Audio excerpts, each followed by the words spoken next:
Varco numero 1, via Bagnarabassa. Si entra nel territorio di Zovon di Voda qui. A sorvegliarlo carabinieri e polizia. Chi lo attraversa solo su stretta autorizzazione da parte della prefettura viene controllato. Il suo nome è appuntato.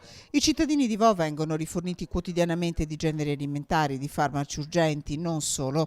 Mercoledì a un condominio che rischiava di restare al freddo è stato portato carburante domestico per alimentare la caldaia. Tutto fatto in tempi minimi. L'obiettivo, più volte dichiarato, è quello di cercare di conservare ai cittadini una normalità.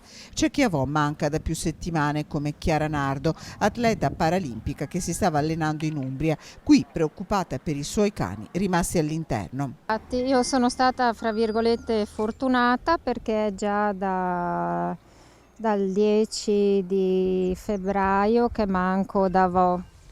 Scusate. E quando si è saputo la cosa il 20 di circa, il 21, infatti ero a Piediluco ad allenarmi con la squadra paralimpica.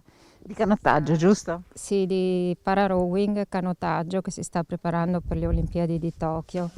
Purtroppo i miei due cani sono rimasti bloccati a casa mia e accuditi dalla mia vicina di casa, dai ragazzi del condominio. È un condominio di 8 unità, 4 col giardino. Infatti i miei cani avevano a disposizione mezza casa più tutto il giardino, 3 sacchi di crocchette, quindi per quello sono tranquilla. Tutti negativi i suoi vicini, racconta Chiara Nardo, che alla fine i cani li dovrà lasciare dove sono. Con lei anche la mamma Rinalda. Mia figlia era in ritiro a Piediluco con la nazionale di canottaggio, però abbiamo i cani qua. Allora adesso non so chi e come me li portano là e li chiamiamo, li portiamo via. Anche gli animali domestici sono al centro delle preoccupazioni degli abitanti di Vo. Sto consegnando del cibo per gatti.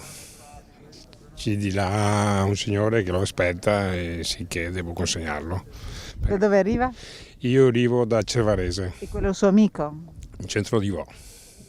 Sì che devo consegnare perché anche loro devono mangiare, suppongo, no? Il pacco viene lasciato, un veloce saluto all'amico arrivato per prenderlo in consegna. Negativo anche lui, ci racconta l'amico arrivato da Cervarese Santa Croce.